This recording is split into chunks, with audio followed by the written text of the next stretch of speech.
Power 0, this is not defined. आपको समझना होगा कि अगर सर ने लिखा होता 7 की पावर 0 तो आंसर होता 1।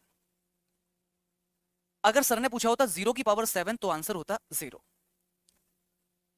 जब पूछा जा रहा है कि 0 की पावर 0 क्या होगा, ऐसी सिचुएशन में ऊपर वाला 0 कहता है कि हम आंसर को 1 बना के मानेंगे, लेकिन उसी समय कह रहा है कि तुम में क्या ऐसा खास 0 है बेट, भाई हम भी 0 हैं। तो नीचे वाला बेस वाला 0 कहता है कि नहीं, हम आंसर 0 बना के मानेंगे। तो इन दोनों ही आंसर्स में बड़ी लड़ाई चल रही थी कि हम होंगे या हम होंगे। तो मैथ्स के पूर्वजों ने डिसाइड किया भाई तुम दोनों ही 0 हो, तो ऐसी सिचुएशन में हम तुम्हें बोलेंगे कि ना तुम ये हो ना ये हो, यानी कि तुम जो भी होगे उसे हम बोलेंगे नॉट डिफाइंड।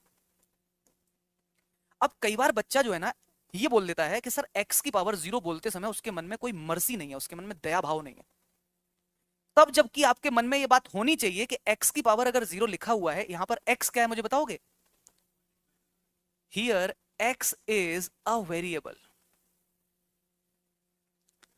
और वेरिएबल का मतलब क्या होता है? जिसकी वैल्यू बदलेगी। तो अगर बदल बदल करके x की वैल्यू कुछ भी हो जाए, 7 हो जाए, 8 हो जाए, 9 हो जाए, -1 हो जाए, -3 हो जाए, तब तक तो सही है।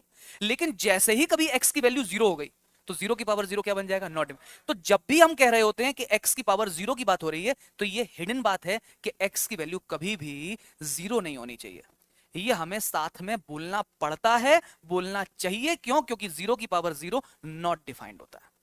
अब बच्चे ने जो